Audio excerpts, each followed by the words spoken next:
നമസ്കാരം. ഓസ്ട്രേലിയൻ വ്ലോഗിൻ്റെ പുതിയ എപ്പിസോഡിലേക്ക് എല്ലാ പ്രേക്ഷകർക്കും സ്വാഗതം. കഴിഞ്ഞ ദിവസം നമ്മൾ സംസാരിച്ചത് ഓസ്ട്രേലിയക്ക് എങ്ങനെ മൈഗ്രേറ്റ് ചെയ്യാം, PR അപ്ലൈ ചെയ്യാം എന്നുള്ള രീതിയിലാണ്. അതിനുശേഷം കുറേ ആൾക്കാർ എന്നെ പേഴ്സണലായിട്ട് വിളിക്കുകയും മെസ്സേജ് അയച്ചും ചെയ്തൊരു സംഭവമുണ്ട്. അതായത് ബിസിനസ് വിസ ഓസ്ട്രേലിയക്ക് സാധ്യതയുണ്ടോയെന്ന്. അതായത് പ്രത്യേകിച്ച് ദുബായിൽ നിന്നായിരുന്നു ഏറ്റവും കൂടുതൽ പേര് എന്നെ ബന്ധപ്പെട്ടത്. ഓസ്ട്രേലിയ എന്ന രാജ്യത്തെ സംബന്ധിച്ചിടത്തോളം ഏറ്റവും കൂടുതൽ ബിസിനസ്സിനെ പ്രൊമോട്ട് ചെയ്യുന്ന രാജ്യമാണ്. അതിൽ പ്രത്യേകത എന്തെന്ന് വെച്ചാൽ നമ്മുടെ നാട്ടിൽ നിന്ന് കൂടുതൽ പേരും ബിസിനസ് ചെയ്യുന്നത് ഗൾഫ് രാജ്യങ്ങളിലാണ്. അവിടെ നമ്മളെ പേരിൽ നമുക്കൊരു ബിസിനസ് തുടങ്ങാൻ പറ്റില്ല. പക്ഷേ ഓസ്ട്രേലിയയിൽ ഈ രാജ്യത്തിൻ്റെ ഒരു പ്രത്യേകത എന്താണെന്ന് വെച്ചാൽ നമ്മൾ എത്ര രൂപ പോലും ഇൻവെസ്റ്റ് ചെയ്യുകയാണെങ്കിൽ നമ്മളെ പേരിൽ ഇൻവെസ്റ്റ് ചെയ്യുക എന്നുള്ളതാണ് ഏറ്റവും വലിയ പ്രത്യേകത. ഓസ്ട്രേലിയയിൽ ഓരോ സ്റ്റേറ്റും അതിൻ്റേതായിട്ടുള്ള പ്രത്യേക തരം ബിസിനസ് വിസകൾ നൽകുന്നുണ്ട്. ഇതിൻ്റെ ബിസിനസ് വിസകളുടെ ഒരു പ്രത്യേകത എന്താണെന്ന് വെച്ചാൽ ഒരു പക്ഷേ IELTS ഇംഗ്ലീഷ് മാനദണ്ഡം ഇല്ലാത്ത ഒരു കാറ്റഗറിയിൽപ്പെടുന്ന വളരെ ചുരുക്കം വിസകളിലൊന്നും ഈ വിസയാണ്. കൂടാതെ ഈ ഓസ്ട്രേലിയയിലേക്കുള്ള ഈ ബിസിനസ് വിസയോടൊപ്പം തന്നെ ഇങ്ങോട്ട് മൈഗ്രേറ്റ് ചെയ്യാൻ, ഇവിടെ സ്ഥിരം താമസമാക്കാനുള്ള ഒരു അവസരവും ഗവൺമെൻറ് നൽകുന്നുണ്ട്. അതിനെക്കുറിച്ച് നമുക്ക് ഫ്ലൈവേൾഡ് മൈഗ്രേഷൻ ലോയർ താര എസ് നമ്പൂതിരിയുമായി സംസാരിക്കുന്നത് കേൾക്കാം. ഓസ്ട്രേലിയയിൽ വേറൊരു തരം കേട്ടെടുത്തോളം ആൾക്കാരെ അന്വേഷിക്കുന്ന ഒരു സംഭവമാണ്, പ്രത്യേകിച്ച് മിഡിൽ ഈസ്റ്റിലുള്ള ബിസിനസ്സുകാരൊക്കെ ചോദിക്കുന്ന ഒരു സംഭവമാണ് ഓസ്ട്രേലിയയിലേക്ക് പൈസ ഇൻവെസ്റ്റ് ചെയ്യുന്ന കാര്യം. അപ്പോൾ അതിനകത്ത് നമുക്ക് ഓസ്ട്രേലിയയിലേക്ക് ഏതൊക്കെ തരത്തിൽ നമുക്ക് പൈസ ഇൻവെസ്റ്റ് ചെയ്യാൻ പറ്റും, അല്ലെങ്കിൽ ഓസ്ട്രേലിയയിലേക്ക് അവർക്ക് വരാനുള്ള വിസ, അതായത് ബിസിനസ് വിസകൾ ഏതൊക്കെ തരത്തിൽ, അതിനേതെങ്കിലും സാഹചര്യം ഉണ്ടോ അങ്ങോട്ട് വരാൻ? ഓസ്ട്രേലിയയിൽ വളരെ പോപ്പുലറായിട്ടുള്ളൊരു വിസയാണ് ഈ ബിസിനസ് വിസ എന്നുള്ളത്. ബിസിനസ് വിസ പല കാറ്റഗറിയിലുണ്ട്. ബിസിനസ് ഓണേഴ്സിന് അപ്ലൈ ചെയ്യാൻ പറ്റുന്ന ഒരു വിസയാണ് സബ് ക്ലാസ് 188A. അതിന് ഉള്ള റിക്വയർമെൻ്റ് എന്ന് പറഞ്ഞാൽ നിങ്ങൾ ഒരു ബിസിനസ് ഓണർ ആയിരിക്കുക. അറ്റ്ലീസ്റ്റ് ഫോർ 2 years ആണ് നമുക്ക് ഓണർഷിപ്പ് വേണ്ടത്. അത് ഓണർഷിപ്പിൽ അറ്റ്ലീസ്റ്റ് 30% ഓഫ് ഷെയർസാണ് നിങ്ങൾക്ക് ബിസിനസ്സിൽ വേണ്ടത്.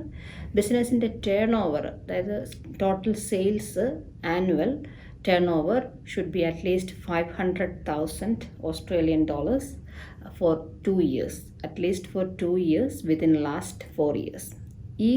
ഈ റിക്വയർമെൻറ്റ്സ് നിങ്ങൾ മീറ്റ് ചെയ്യുന്നുണ്ടെങ്കിൽ നിങ്ങൾക്ക് സബ് ക്ലാസ് 188A വിസയ്ക്ക് അപ്ലൈ ചെയ്യാവുന്നതാണ്. Ownership, total turnover plus your age as well. Age department of immigration നോക്കുന്നത് 55 years ഓഫ് ഏജ് ആണ് ഇതിൻ്റെ കട്ട് ഓഫ്. അതാണ് സബ് ക്ലാസ് 188A. ഇനി നിങ്ങൾ ബിസിനസ് ഓണർ അല്ല എങ്കിലും ഇപ്പോൾ ബിസിനസ്സിൽ ഏറ്റവും ടോപ്പ് പൊസിഷനിലിരിക്കുന്ന ഒരാളാണ്, ബട്ട് നിങ്ങൾക്ക് ഓണർഷിപ്പ് ഇല്ല എന്നുണ്ടെങ്കിൽ നിങ്ങൾക്ക് അപ്ലൈ ചെയ്യാൻ പറ്റുന്ന ഒരു വിസയാണ് സബ് ക്ലാസ് 188B. ഇതിൽ നിങ്ങൾ ചെയ്യേണ്ടത് 1.5 million Australian dollars നിങ്ങൾ ഒരു സ്റ്റേറ്റ് ബോണ്ടിലേക്ക് ഇൻവെസ്റ്റ് ചെയ്യുകയാണ്. സ്റ്റേറ്റ് ബോണ്ടിൽ ഈ മണി 4 yearsലേക്കാണ് നമ്മൾ ഇൻവെസ്റ്റ് ചെയ്യുന്നത്. ആഫ്റ്റർ 4 years നിങ്ങൾക്ക് ഈ മണി തിരിച്ചെടുക്കാവുന്നതാണ്. ഇതിൻ്റെ ഇൻട്രസ്റ്റ് റേറ്റ് എന്ന് പറയുന്നത് അറൗണ്ട് 2% ഉണ്ടാവുകയുള്ളൂ. ഈ വിസ ആഫ്റ്റർ 4 years നമുക്ക് പെർമനൻറ്റ് റെസിഡൻസിയിലേക്ക് നീക്കും. സബ് ക്ലാസ് 188A ആദ്യം പറഞ്ഞ visa after 2 years of the visa grant നമുക്ക് പെർമനൻറ്റ് റെസിഡൻസി ലഭിക്കുന്നതാണ്. ഈ 2 വിസയും പ്രൊവിഷണൽ വിസാസാണ് തുടങ്ങുമ്പോൾ. ഇനി നിങ്ങൾക്ക് ഡയറക്റ്റ് പെർമനൻറ്റ് റെസിഡൻസിയാണ് വേണ്ടതെന്നുണ്ടെങ്കിൽ നമ്മൾ അപ്ലൈ ചെയ്യേണ്ട വിസ സബ് ക്ലാസ് 132 ആണ്. അതിൽ നമുക്ക് വേണ്ടത് ബിസിനസ് ഓണർഷിപ്പ്, അതിൻ്റെ turn over at least 3 million Australian dollars ആണെങ്കിൽ നിങ്ങൾക്ക് ഡയറക്റ്റ് പെർമനൻറ്റ് റെസിഡൻസിക്ക് അപ്ലൈ ചെയ്യാവുന്നതാണ്. നിങ്ങൾ 188Aയിൽ ആദ്യം പറഞ്ഞ വിസയിൽ വരുമ്പോൾ 2 വർഷത്തേക്ക് ഓസ്ട്രേലിയയിലേക്ക് വരുമ്പോൾ ഓസ്ട്രേലിയയിലെ ഡിഫറെൻറ്റ് സ്റ്റേറ്റ്, ഏത് സ്റ്റേറ്റാണ് നിങ്ങൾക്ക് വേണ്ടത് ആ സ്റ്റേറ്റ് നിങ്ങൾക്ക് നോമിനേറ്റ് ചെയ്യാം. ആ സ്റ്റേറ്റിൽ നിങ്ങളൊരു ഇൻവെസ്റ്റ്മെൻറ്റ് റിക്വയർമെൻ്റ് ഉണ്ട്. ഏറ്റവും കുറഞ്ഞ ഇൻവെസ്റ്റ്മെൻറ്റ് $200,000 Australian dollars ആണ്. ഇതിനും ഒരു പോയിൻ്റ് സിസ്റ്റമാണ്. 65 ആണ് പോയിൻറ്റ്സ് ത്രെഷോൾഡ്. ഇംഗ്ലീഷ് റിക്വയർമെൻറ്റ്സ് ഉണ്ട്. അറ്റ്ലീസ്റ്റ് ഫങ്ഷണൽ ഇംഗ്ലീഷാണ് ബിസിനസ് ഓണേഴ്സ് അല്ലെങ്കിൽ business investors 1.5 million dollars invest ചെയ്യുന്ന ആൾക്കാർ കാണിക്കേണ്ടത്. ഫങ്ഷണൽ ഇംഗ്ലീഷ് എന്ന് പറയുന്നത് നമ്മൾ IELTSൻ്റെ ടേംസിൽ 4.5 ഓൺ ഈച്ച് ബാൻഡ്, ഓവറോൾ 5 ആണ് ഫങ്ഷണൽ ഇംഗ്ലീഷ് അത് മാത്രമേ ആവശ്യമുള്ളൂ. ഇനി ഇംഗ്ലീഷ് നമുക്ക് സാധിക്കുന്നില്ല എന്നുണ്ടെങ്കിൽ വിസ ആപ്ലിക്കേഷൻ ഫീസിൽ അഡീഷണൽ എമൗണ്ട് $9,000 നമ്മൾ കൊടുത്തു കഴിഞ്ഞാൽ ഈ ഇംഗ്ലീഷ് റിക്വയർമെൻറ്റ് നമുക്ക് വേവ് ചെയ്യിപ്പിച്ച് എടുക്കാവുന്നതുമാണ്. പിന്നെ ഇപ്പോൾ നമ്മൾ ഇതിൽ ഈ ബിസിനസ് വിസ അപ്ലൈ ചെയ്യുമ്പോൾ ഏത് രാജ്യത്തും ബിസിനസ് ചെയ്യുന്ന ആൾക്കാർക്ക്, പ്രത്യേകിച്ച് മിഡിൽ ഈസ്റ്റ് ആണെങ്കിൽ അതല്ലെങ്കിൽ ഇന്ത്യയിലാണെങ്കിൽ തന്നെ ബിസിനസ് ഇപ്പം നടത്തിക്കൊണ്ടിരിക്കുന്ന ഒരാൾക്കാർക്ക് വേറെ എന്തെങ്കിലും മാനദണ്ഡങ്ങളുണ്ടോ?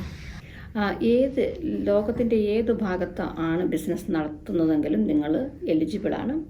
ബിസിനസ് വിതിൻ ലാസ്റ്റ് 4 years നിങ്ങൾ ബിസിനസ് നടത്തിയിരുന്നുവെങ്കിൽ അതിൽ അറ്റ്ലീസ്റ്റ് 2 വർഷമെങ്കിലും നിങ്ങൾക്ക് ഈ 500,000 ടേൺ ഓവർ ഉണ്ട് എന്നുണ്ടെങ്കിൽ നിങ്ങൾ ഇതിന് എലിജിബിളാണ്. കൂടാതെ നിങ്ങൾ ഒരു കാര്യം ശ്രദ്ധിക്കേണ്ടത്, നമ്മളത് അപ്ലൈ ചെയ്യുമ്പം ഡിപ്പാർട്ട്മെൻറ്റ് സോഴ്സ് ഓഫ് ഫണ്ട്സ് നോക്കുന്നതാണ്.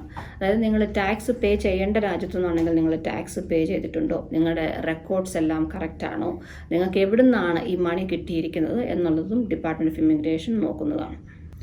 പിന്നെ ഇതിലിപ്പം IELTS അല്ലെങ്കിൽ ഇതിന് ഒരു നിശ്ചിത എമൗണ്ട് അടക്കുക എന്ന് പറഞ്ഞു. ഇപ്പോൾ IELTSൻ്റെ ഈ നിശ്ചിത എമൗണ്ട് നമ്മൾ ഗവൺമെൻറ്റിലേക്ക് അടക്കുന്ന ഫണ്ടാണ്? തീർച്ചയായിട്ടും. At the time of application നമ്മൾ അപ്ലൈ ചെയ്യുമ്പം ഡിപ്പാർട്ട്മെൻറ്റ് നോക്കും നിങ്ങൾക്ക് ഫങ്ഷണൽ ഇംഗ്ലീഷ് ഉണ്ടോ. ഫങ്ഷണൽ ഇംഗ്ലീഷ് ഇല്ലെങ്കിൽ നിങ്ങൾക്ക് എക്സ്ട്രാ എമൗണ്ട് പേ ചെയ്യേണ്ടതാണ്. എക്സ്ട്രാ എമൗണ്ട് പേ ചെയ്യുന്നത് കൂടാതെ നിങ്ങൾ ഓസ്ട്രേലിയയിൽ വന്നു കഴിയുമ്പോൾ നിങ്ങൾക്ക് ഇവിടെ 510 hours അവർ ഇംഗ്ലീഷ് കോച്ചിങ്ങും തരുന്നതാണ്. അതേപോലെ നമ്മളിപ്പോൾ ഒരാളൊരു ബിസിനസ് വിസക്ക് അപ്ലൈ ചെയ്യുന്ന സമയത്ത് ഇതൊരു ഇൻഡിവിജ്വൽ ആപ്ലിക്കേഷൻ ആയിട്ടാണോ അതല്ലെങ്കിൽ നമുക്ക് അവരുടെ ഫാമിലി ആയിട്ട് നമുക്ക് എല്ലാവർക്കും കൂടെ അപ്ലൈ ചെയ്യാനുള്ള ഒരു അവസരമുണ്ടോ? ഫാമിലി ആയിട്ട് അപ്ലൈ ചെയ്യാനുള്ളൊരു അവസരമുള്ള ഒരു വിസയാണ്. ഓസ്ട്രേലിയയിൽ ഫാമിലി എന്ന് ഉദ്ദേശിക്കുന്നത് ഇമ്മീഡിയറ്റ് ഫാമിലി മെമ്പേഴ്സാണ്. ഇമ്മീഡിയറ്റ് ഫാമിലി മെമ്പേഴ്സ് എന്ന് പറയുന്നത് വൈഫ്, കിഡ്സ്, ഇവർ രണ്ടുപേരുമാണ് ഇമ്മീഡിയറ്റ് ഫാമിലി മെമ്പേഴ്സ്. പേരൻസ് ഫാമിലിയിൽ വരുന്നതല്ല. കിഡ്സ് എബവ് 18 ആണെങ്കിൽ നിങ്ങൾ ഡിപ്പെൻഡൻറ്റ് എത്രമാത്രം നിങ്ങളുമായിട്ട് ഡിപ്പെൻഡൻ്റ് ആണ് എന്ന് കാണിക്കേണ്ടതായിട്ടുണ്ട്. എബവ് 23 ആണെങ്കിൽ കിഡ്സിനെ ഫാമിലി മെമ്പറായിട്ട് കൂട്ടുന്നതല്ല. സോ നിങ്ങളുടെ കിഡ്സ് എപ്പോഴും ബിലോ 23 ആയിരിക്കണം ഈ വിസയിൽ ഇൻക്ലൂഡഡ് ആകണമെങ്കിൽ. അത് പിന്നെ അവർക്ക് ഈ സ്റ്റേറ്റ്സ് സെലക്ട് ചെയ്യുമ്പോൾ അത് സിറ്റികളിലാവുന്നതോ അതല്ലെങ്കിൽ റീജിയണൽ ഏരിയയിലേക്ക് പോകേണ്ട ആവശ്യങ്ങൾ എന്തെങ്കിലും? തീർച്ചയായിട്ടും നിങ്ങൾക്ക് 2 രീതിയിലും അത് സെലക്ട് ചെയ്യാം. നിങ്ങൾക്ക് മെട്രോപൊളിറ്റൻ ഏരിയയിൽ നിൽക്കണമെങ്കിൽ അങ്ങനെ ചെയ്യാം, അല്ല നിങ്ങൾ റീജിയണൽ ഏരിയയിലേക്കാണ് പോകാൻ നിങ്ങൾക്ക് താല്പര്യമെങ്കിൽ അങ്ങനെയും ചെയ്യാം. ഇതെങ്ങനെയാണ് ഡിസൈഡ് ചെയ്യുന്നത് വെച്ചാൽ നിങ്ങൾക്ക് എത്രമാത്രം എമൗണ്ടാണ് നിങ്ങൾ ഇൻവെസ്റ്റ് ചെയ്യാൻ ഉദ്ദേശിക്കുന്നത് അനുസരിച്ചാണ് നോക്കുന്നത്. വിക്ടോറിയ ആണെന്നുണ്ടെങ്കിൽ നമ്മൾ വിക്ടോറിയ മെട്രോപൊളിറ്റൻ ഏരിയയിൽ നമ്മൾ ഇൻവെസ്റ്റ് ചെയ്യുമ്പോൾ നമ്മൾ അറ്റ്ലീസ്റ്റ് 400,000 എങ്കിലും ഇൻവെസ്റ്റ് ചെയ്യണം. എന്നാൽ റീജിയണൽ ഏരിയയിലേക്ക് പോകുമ്പോൾ നമ്മൾ അത്രയും ഇൻവെസ്റ്റ് ചെയ്യേണ്ട കാര്യമില്ല. ന്യൂ സൗത്ത് വെയിൽസും അതുപോലെ തന്നെ നമ്മൾ ഇൻവെസ്റ്റ് ചെയ്യുമ്പോൾ 600,000 ആണ് ന്യൂ സൗത്ത് വെയിൽസിൽ നമ്മൾ മെട്രോപൊളിറ്റൻ ഏരിയയിൽ നമ്മൾ ഇൻവെസ്റ്റ് ചെയ്യേണ്ടത്. ഈ ഇൻവെസ്റ്റ്മെൻറ്റ് വിത്തിൻ 2 years ആണ് വേണ്ടത്. ഇൻവെസ്റ്റ് ചെയ്തിട്ടല്ല ഓസ്ട്രേലിയയിലേക്ക് വരുന്നത്. ഈ വിസ കിട്ടിക്കഴിഞ്ഞ് നിങ്ങൾ ഓസ്ട്രേലിയയിൽ വന്ന് വിത്തിൻ 2 years ആണ് നിങ്ങൾക്ക് ഒരു എക്സിസ്റ്റിംഗ് ബിസിനസ്സിലേക്ക് നിങ്ങൾ ഇൻവെസ്റ്റ് ചെയ്യുകയോ അല്ലെങ്കിൽ നിങ്ങൾക്ക് പുതുതായിട്ടൊരു ബിസിനസ് നിങ്ങളുടെ ഏരിയ ഓഫ് എക്സ്പെർട്ടീസിൽ നിങ്ങൾക്ക് തുടങ്ങാവുന്നതുമാണ്. ആഫ്റ്റർ 2 years നിങ്ങൾ പെർമനൻറ്റ് റെസിഡൻസിക്ക് അപ്ലൈ ചെയ്യുമ്പോഴാണ് ഡിപ്പാർട്ട്മെൻറ്റ് ഓഫ് ഇമിഗ്രേഷൻ നിങ്ങളിത് ഇൻവെസ്റ്റ് ചെയ്തിട്ടുണ്ടോ അല്ലെങ്കിൽ അത് എങ്ങനെയാണ് നിങ്ങൾ അല്ലെങ്കിൽ കമ്പനിയുടെ അക്കൗണ്ടിൽ ബാങ്ക് അക്കൗണ്ടിൽ നിങ്ങൾ തുടങ്ങിയിട്ടുള്ള കമ്പനിയുടെ ബാങ്ക് അക്കൗണ്ടിൽ ഇത്ര മണിയുണ്ട്, എന്താണ് ക്യാപിറ്റൽ നിങ്ങൾ ഇൻവെസ്റ്റ് ചെയ്തിരിക്കുന്നതെന്ന് ഡിപ്പാർട്ട്മെൻറ്റ് പരിശോധിക്കുന്നത്. അപ്പോൾ ഇതുവരെ നമ്മൾ കേട്ടത് ഓസ്ട്രേലിയയിലേക്കുള്ള ബിസിനസ് വിസ, എത്ര തരം ബിസിനസ് വിസകളുണ്ട് അതിനെക്കുറിച്ചുള്ള ഡീറ്റെയിൽസുകളാണ്. നിങ്ങൾക്ക് ഇതിൽ കൂടുതലും അറിയണമെന്നുണ്ടെങ്കിൽ ഓസ്ട്രേലിയൻ ഗവൺമെൻറ്റിൻ്റെയോ അതല്ലെങ്കിൽ ഓസ്ട്രേലിയയിലെ മറ്റ് സ്റ്റേറ്റുകളുടെയോ എമിഗ്രേഷൻ്റെയോ വെബ്സൈറ്റിൽ പോയാൽ നിങ്ങൾക്ക് ഇതിനെക്കുറിച്ച് കൂടുതൽ വിവരങ്ങൾ ലഭിക്കാവുന്നതാണ്.